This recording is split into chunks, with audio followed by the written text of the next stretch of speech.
여기는 경기도 수원시 영통구 해병대 전우회 본부. 오늘 수원시 영통구 시민의 안전을 위해 야간 순찰 봉사활동에 나선 사람들이 있습니다. 안녕하십니까. 저는 수원 영통구 해병전 회장을 맡고는 한훈입니다. 저희는 오늘 청소년 방법 순찰을 하게 되는데 오늘 저희가 할 일은 우리 학생들과 같이 옆에 있는 영통지구대에 가서 CPR 및 우리 경찰관들이 가지고 있는 총이라든지 수갑, 그다음 기타 장비를 다 체험을 한번 해보면서 우리 학생들이 이제 평상시 만져보지 못했던 그런 점 다 만져보고, 그다음에 저희가 순찰을 오늘 2계조로 돌게 되는데요. 1계조는 차량 순찰을 돌고, 또 한 계조는 저희 대원들과 오늘 경찰관이 함께 한 30-40명 될 것 같은데, 그 인원들이 도보로 가까운 공원과 등저 영통 중심상가에 있는 업소 주변을 저희가 순찰할 계획입니다. 이런 하천이나 외곽지대에서 가장 이제 어두운 부분은 어두운 도로에서 치안을 만났을 때 어떻게 대처하는지 그런 걸 집중적으로 교육하고 있습니다. 그리고 이제 길가에서 혹시라도 쓰러져 있는 사람들, 그렇게 심장마비나 이렇게 이런 온 사람들을 어떻게 CPR을 교육을 함으로 해서 그 응급처치 상황에 있을 때 어떻게 학생들이 조치를 해야 되는지, 그거를 말로 해서는 안 되거든요. 그래서 우리는 항상 활동할 때마다 매일 주마다 그 CPR 교육을 해줍니다. 왜냐하면 계속 한 번, 두 번 해서 될 게 아니고요. 계속 애들하고 이렇게 어떻게 하고 1분을 몇 회 해야 되고 이제 그런 걸 집중적으로 교육을 시켜줘야 응급 상황이 발생했을 때 대처할 수 있는 능력을 강화하기 위해서 그렇게 하고 있습니다. 네, 보통 이 활동에 참여하는 연령층이 어느 정도인가요? 지금 초등학교 5학년부터 이제 고등학교 3학년까지 대체적으로 이렇게 하고 있고요. 초등학교 5학년 이하는 너무 어려서 밤에 같이 우리랑 같이 다니다 보면 감기도 걸릴 수 있고, 그래서 좀 차량 위험도 있고, 그래서 일단 재학은 초등학교 5학년부터 고등학교 3학년까지 주로 하고 있습니다. 도보 순찰을 먼저 돌 거라고. 도보 순찰 한번. 순찰 봉사활동을 하기 위해 모인 친구들이 이렇게나 많습니다. 끝나고 바로 차량으로 다 모르는 길도 갈 거야. 아, 여기에는 이런 느슨한 길이 있구나. 아, 여기에는 가로등도 없는 길이 있구나. 아, 여기를 가면 안 되겠구나. 그 여기를 갔는데 경찰서가 이 근처에 어디 경찰서가 있구나. 자, 그런 거를 자꾸 각인시켜야 돼. 그래서 경찰서 있는 쪽으로 많이 돌 거라고. 그래서 여기 가면 경찰서가 있기 때문에 내가 위급한 생각이 생기면 경찰서에 바로 가서 신고를 해야 되겠구나. 자, 그런 거. 그리고 일반 청소년들이 가장 일탈적인 장소가 있어. 특히 이 망포동도 있고 영통에도 있고 그런 공원이 있어. 담배 피거나 그리고 싸우거나 그런 장소가 몇 군데 있어. 그 장소를 알려줄게, 어디라고. 그래서 가급적이면 그런 데는 가지 마. 다 타서 영통. 모두들 집중해서 열심히 듣고 있네요. 왜냐면 너네들이 지금 영통. 자, 이제 나가서 여기 옆에 경찰서 가가지고 우리 나머지 교육 받고, 자, 순찰 돌도록 합시다. 자, 박수.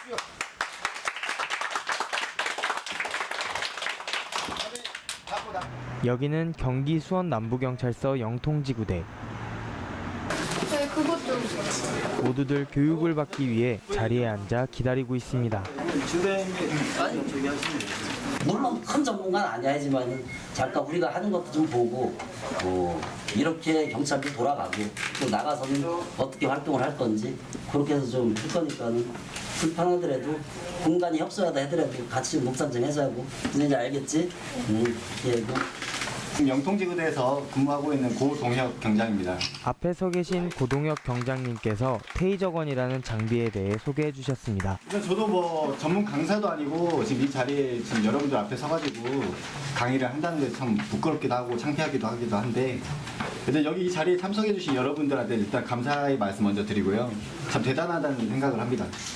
미래를 이제 이끌어갈 인재분들이 인재분들 앞에서 제가 이렇게 말씀을 한다는 것 자체가 정말 영광으로 생각하고 한번 짧은 시간이지만 최대한 유쾌하고 여러분들한테 지식이 될 수 있는 그런 부분에 그리고 또 경찰관들이 어떻게 생활하는지 저희 대장님께서도 말씀하셨는데 경찰관들이 이런 무기나 여러분들 지금 보시는 바와 같이 이게 38 권총인데 38 권총이나 여기 앞에 지금 다 갖고 계신 게 지금 이 무기 페이저건에 대한 이 설명들인데 이 무기를 사용하는 데 있어서 최대한 안전하고 어떤 법적인 요건에 갖춰져 가지고 사용을 하는지 기본적인 내용들에 대해서 설명을 드릴게요. 일단 제가 준비한 게 이게 테이저건인데 테이저건의 기본적인 설명은 그 테이저건 그 적혀진 대로 말 그대로 건 총입니다. 총. 근데 일단은 저희가 사용하는 이 38 권총과의 차이점은 이 38 권총은 쉽게 말하면 위험하잖아요. 일단 총알이 발사돼가지고 사람 몸에 꽂히게 되면 이게 쉽게는 상해나 이게 팔다리가 나갈 수도 있고 더 크게는 사망에 이를 수 있는 아주 무서운 무기입니다. 근데 이 페이저건 같은 경우는 여기 여러분들이 보시다시피 이 총과의 차이점은 이게 총알이에요. 이 페이저건의 신기한 장비에 다들 집중하고 듣고 있는데요. 보시는 바와 같이 아까 잠깐 설명했는데 이게 그 본체 그대로입니다. 앞에 요거 그림 보시면은 여기 어려운 용어들 많이 있어요. 이거는 솔직히 저희도 모르는데 기본적으로만 설명드리면은 요게 본체, 그다음에 요게 총알이라고 보시면 돼요. 이거를 전문용어로 카트리지라고 하는데 이게 쉽게 설명하면은 그냥 단순한 총알입니다. 이거를 이 상태는 상관이 없어요. 이 상태는 상관없고 요거를 여기에 앞에 장착이 톡 소리 나게 나도 배워야 되겠어. 나도 직접 안 써봐가지고. 장착이 된 상태에서 이 레버를 올리고 온 상태로 발사가 되는 거예요. 당기면 발사가 되는데 일단은 오늘은 요거 시범은 직접적으로는 보이진 않고 다른 기능이 있는데 그 부분에 대해서는 여러분들 체험도 할 수 있는 그 시간을 한번 가져볼게요. 이렇게 하고 이 안전 레버라고 하는데 총도 마찬가지로 이 기본적인 레버가 있어요. 이게 저희한테 가장 중요하죠. 이 테이저건 사용할 때도 가장 중요하고 38 권총 사용할 때도 가장 중요한 부분이 이걸 올리게 되면 이렇게 켜져요. 이거 보시다시피 이렇게 보면은 레이저도 켜지고 이 후레쉬도 이렇게 앞에 나가게 되는데 이 레이저를 따라서 발사를 하게 되는 거예요. 이 안전 레버를 킨 상태로 그냥 바로 발사를 하게 되면 시범을 보일 땐 생각보다 큰 소리에 깜짝 놀라는 친구들도 있었습니다. 근데 5초 되기 전에 어느 정도 제압이 됐다 싶으면은 실탄을 사용하는 38권 총보다 안전하다고 하니 범인을 제압하기 위해선 정말 필요한 장비인 듯합니다. 그냥 강의를 듣고 집에 가셔서 조금은 아셨으면 하는 게 저희가 일단 민간인을 상대하고 이렇게 장비를 사용하는데 그냥 막무가내로 사용하는 게 아니라는 거예요. 법적인 요건으로 최대한 요건을 판단하고 현장 경찰관이 판단을 하고 제가 다 항상 훈련을 받고 교육을 받기 때문에 그런 상황에서 발사를 하기 때문에 안전하다는 거. 최대한 뭐 언론에서도 오보가 나올 수도 있어. 그런 과정에서도 조금은 이제 전 경찰관들의 기본적인 마음과 훈련 사항, 그런 법적 절차를 다 따라서 사용을 한다는 걸 조금 알아주셨으면 감사하겠습니다. 일단 오늘은 여기서 강의를 마치겠습니다. 들어주셔서 감사합니다. 영통지구대에서 근무하고 있는 정충원 순경이라고 하고 이어서 정충원 순경님의 CPR 교육이 있었습니다. 교육을 준비해봤습니다. 네, 일단 여기 심폐소생술에 대해서는 얘기 많이 들어보셨나요? 네, 심폐소생술 요즘에는 학교에서도 학생들 상대로 많이 교육을 하고 있다고 들었어요. 그만큼 이제 교육을 많이 하고 학생들한테 많이 전파를 하는 이유는 그만큼 이제 우리 심폐소생술이 중요하다는 이야기겠죠. 심폐소생술에 대해서 간략하게 설명할 수 있는 사람 있을까요? 일단 심폐소생술은 이제 심장이 제 기능을 하지 못하는 심정지 환자들을 발견하였을 때 이제 전문 의료인이 도움을 주지 못할 경우에 이제 저희가 응급조치를 하는 거예요. 심장이 뛸 수 있게 보조를 해줘서 사망에 이르지 않도록 응급조치를 하는 경우를 이제 심폐소생술이라고 합니다. 이제 심폐소생술에 대해서 간략하게 이제 시범을 보이면서 설명을 하도록 할게요. 보통 사람들이 쓰러져 있으면은 이제 우리는 당황을 해서 사람을 흔든다든지 때려서 깨우고 이렇게 하려고 많이 하잖아요.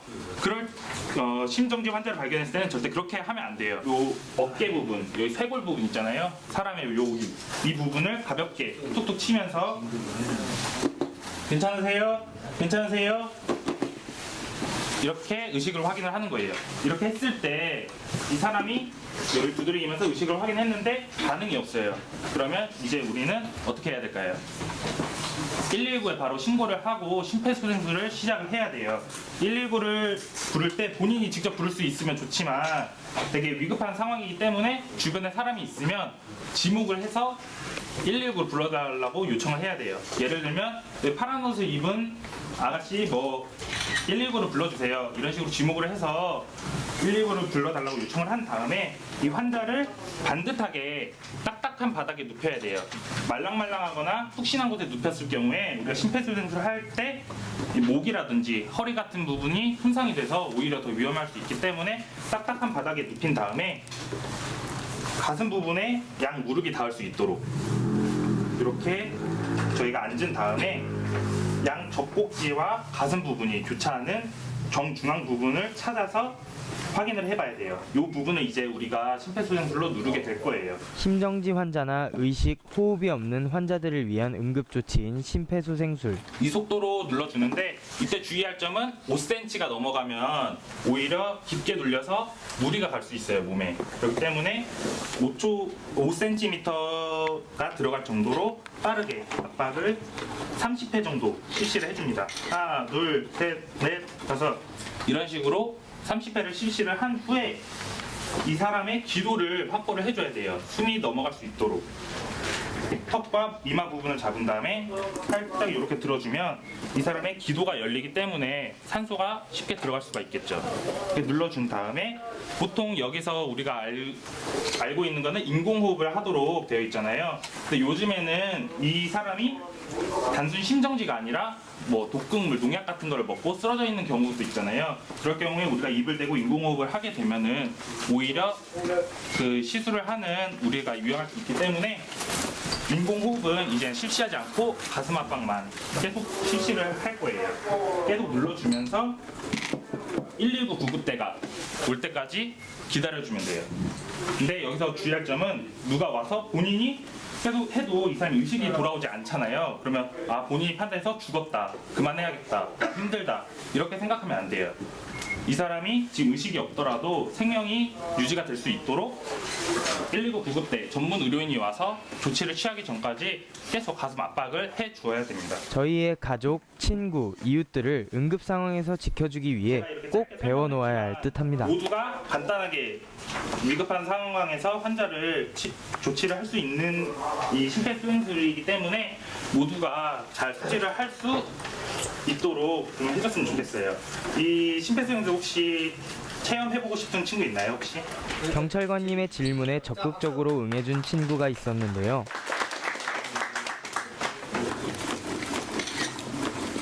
정말 좋은 자세로 심폐소생술 시범을 보여주었습니다. 저희가 시간이 없어서 여러분들 직접 다 한 명씩 체험을 해보지 못했지만 이제 누구나 전문 의료인이 아니어도 이렇게 위급한 환자를 살릴 수 있는 심폐소생술이기 때문에 오늘 교육 좀 많이 위급한 부분도 많고 했지만 잘 여러분들 숙지해서 이런 경우를 발견했을 때 자신 있게 조치를 취할 수 있었으면 좋겠습니다. 네, 지루한 시간에 이렇게 교육 잘 들어주셔서 감사하고 저는 이만 심폐소생술 마치도록 하겠습니다. 이렇게 심폐소생술 교육까지 끝이 났습니다. 열의를 다해서 설명을 해줬는데 다시 한번 박수. 자, 이제 끝나서 이제 순찰 먼저 돌 거야. 순찰 먼저 돌 거니까 저기 밖에 나가서 자 저기 열받쳐 있을 거야. 아니 이거 도로 먼저 앞에서. 야간 순찰을 출발하기 전 갖가지 위험 요소와 경로 확인을 위해 모두들 분주하게 의논하고 준비합니다. 우리 학생 주목. 지금부터 순찰을 돌 건데 우리가 도보로 가기 때문에 좀 많이 위험하니까 항상 도로 안쪽에 붙고 우리 대원들은 될 수 있으면 학생들은 안쪽으로 몰아주고 우리 대원들이 도로 옆으로 항상 다 쫓아다니면서 줄 잘 맞추고 그리고 저희가 오늘은 도보를 하는데 학생들과 우리 대원 우리 또 경찰관들과 같이 해서 차량 4대가 같이 쫓아다닐 거니까 항상 안전에 신경 쓰시고 특히 뭐 음주자한테 시비 걸지 말고 될 수 있으면 항상 학생들은 특히 횡단보도 바뀔 때 좀 빨리빨리 진행 좀 해주고 우리 대원들은 신호 바뀌면 양 옆에서 차량 다 통제시켜 주시고 저희가 1시간 동안 일단 그 1차적으로 순찰을 돕 건데 특히 우리 학생들 뭐 핸드폰 절대 빼지 말고 다 집어넣고 순찰 끝날 때까지 보지 말고 그다음에 우리 대원들 마찬가지 항상 앞뒤로 다 커버해 주시고 가장 우리 안전이 가장 우선이니까 야간 순찰에는 경찰차와 해병대 순찰차가 함께 동행했습니다. 조명씨 앞에 잘 보고 앞에 잘 보고 얘기 오거든.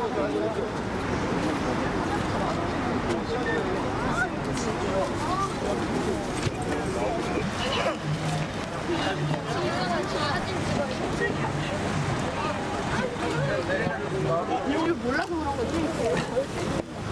여기가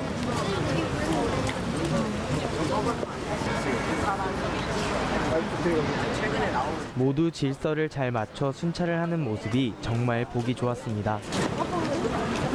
지금 혹시 어디로 가고 있는 건가요? 지금 반달고 쪽으로 가고 있습니다. 아, 반달고 쪽에 저기 우범지대가 좀 있어서요. 이쪽 공원 쪽으로 좀 많이 돌고 있습니다. 그쪽에 위험한 일이 많이 일어나나요? 근데 공원 쪽에 좀 술 마시는 사람도 많이 있고요. 애들 그 비행 청소년들도 많이 오니까 그래서 그쪽으로 돌고 있습니다.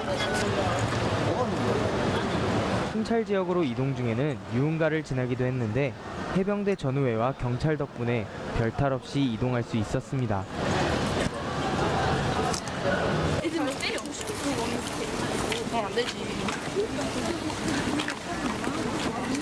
요즘 인원수가 많이 있어가지고 좀 많이 좀 위험해요. 왜냐면 좀 차량으로 돌고 이기로 나누면 좀 편안해 가는데 인원수가 많다 보니까 특히 횡단보도 건널 때 통제도 잘 안 되고 순찰 도시면서 위험한 요소가 많이 보이시나요? 많이 보이죠. 그래서 제가 항상 순찰 돌 때는 예. 됐으면 학생들을 안쪽에 놓고 그다음에 대원들이 도로 옆쪽으로 혹시라도 연대가 또 유흥업소 이루다 보니까 혹시라도 모를 안전사고 대비해서 순찰 중에는 차량을 이용한 적극적인 교통 통제로 한층 안전한 순찰 활동이 될 수 있었던 것 같습니다.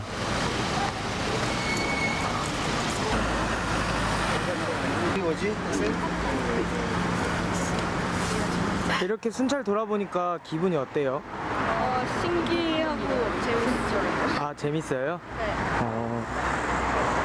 어떻게 순찰 돌아보니까 수원시가 안전한 것 같아요? 네. 아, 그래요? 왜 그렇게 생각해요? 그냥 뭐 위험한 사람도 없고.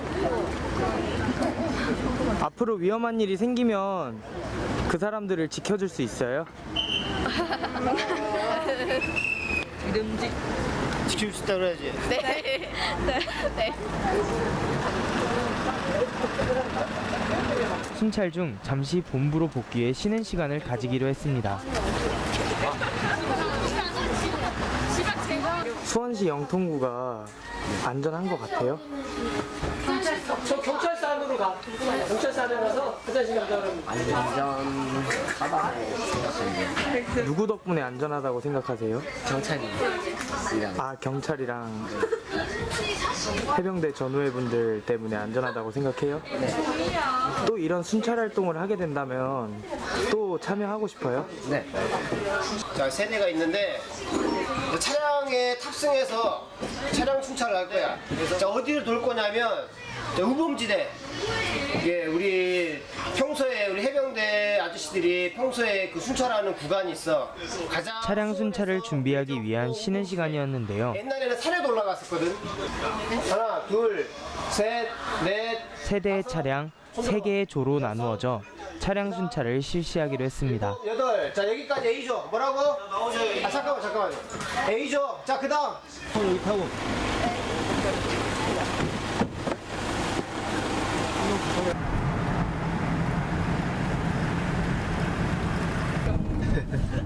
예, 알겠습니다. 형님. 과속 방지턱이 있습니다.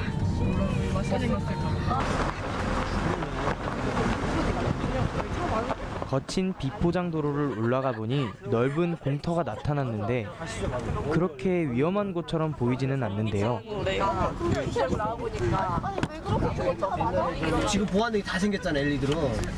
옛날에 여기가 진짜 하나도 없었어요. 그래서 항상 여기는 코스 돌았거든요. 왜냐면 여기에서 혹시라도 뭐 잘못되게 차 안에서 뭐 감금당해가지고 그런 경우도 있고 그래서 왔었는데 이곳이 위험해 보이지 않았던 이유가 있었네요.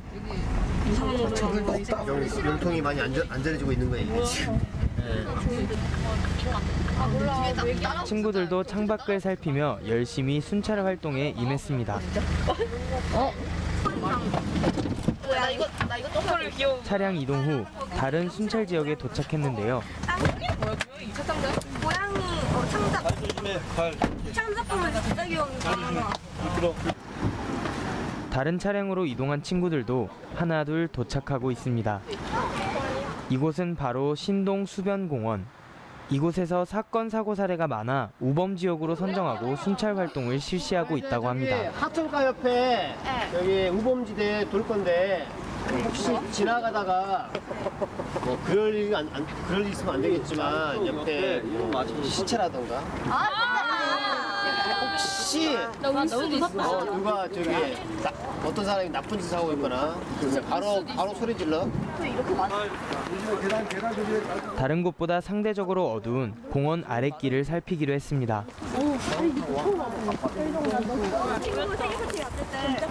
서치라이트를 들고 구석구석 살피시는 해병대 전호회 사무국장님.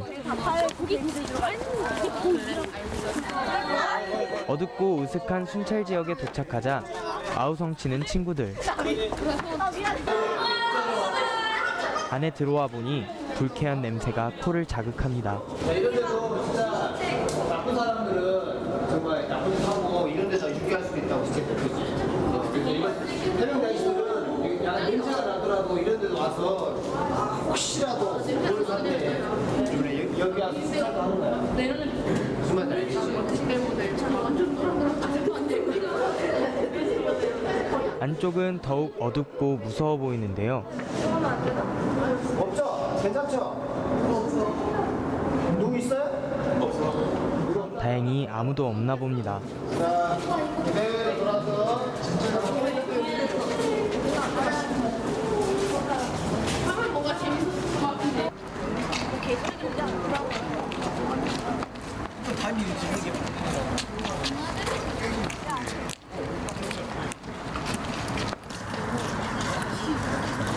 늦은 시간까지 순찰은 계속됐는데요. 다 보이잖아.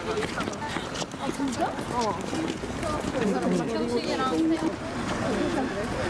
이제 본부로 돌아가는 길에 차량 순찰을 마치고 나면 오늘 봉사활동은 끝. 틀렸고 많이 보낸다고. 우리 언니 선탠에서 가서 애들이 제주도 가네. 근데 비행기를 못 타고 행복한가? 돌아가는 길에도 사무국장님은 창밖에서 눈을 떼지 않고 밖을 살피십니다. 너 이상해 니라고. 그 타분이야.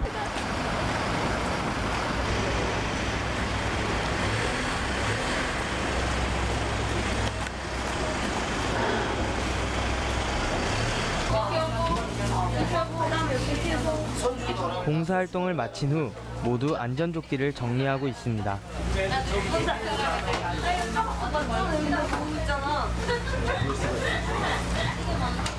프로그램은 항상 같지는 않아. 뭐 달라질 수가 있어. 오늘 같은 경우에는 뭐 해적은 뭐 CPR 했는데 다음에 또 신청해서 또 이 해병대 아저씨들하고 경찰관 아저씨들하고 같이 이렇게 순찰 돌았으면 좋겠어. 자, 오늘 박수 치고 박수 좀 할게. 이렇게 오늘 야간 순찰 봉사활동이 모두 끝났습니다. 네, 오늘 학생들 18명 하고요. 경찰 분들도 한 10명 참석해 주셨고 우리 해병 대원들도 한 12명 참석해 주셨는데 자, 오늘 무사히 일단 안전사고 없이 무사히 끝난 거 정말 그게 제일 중요한 것 같고요. 항상 저희가 순찰할 때마다 제일 중요시하는 게 이제 안전 문제거든요. 그래서 애들은 학생들은 도보 다닐 때 항상 저기 길가 안쪽에 놓고 이렇게 다니고요. 근데 이렇게 돌다 보면 학생들도 어디가 저기 우범지대고 치약지든지 다 알게 되고 그러면서 학생들이 여기는 가야 되지 말아야 될 곳, 여기는 가도 괜찮은데 이렇게 좀 알아가고 그렇게도 그런 게 우리 해병 대원들한테는 좀 많은 힘이 됩니다. 그래서 앞으로도 이 영통이 범죄 없이 안전한 영통이 될 수 있도록 우리 해병 대원들 그리고 우리 학생들, 경찰관들 이렇게 세 팀이 한 팀처럼 움직여서 안전한 영통을 만들도록 노력하겠습니다. 감사합니다. 이렇게 수원시 영통구를 지켜주는 이들이 있어 앞으로 더욱더 안전한 도시가 될 수 있을 것 같습니다.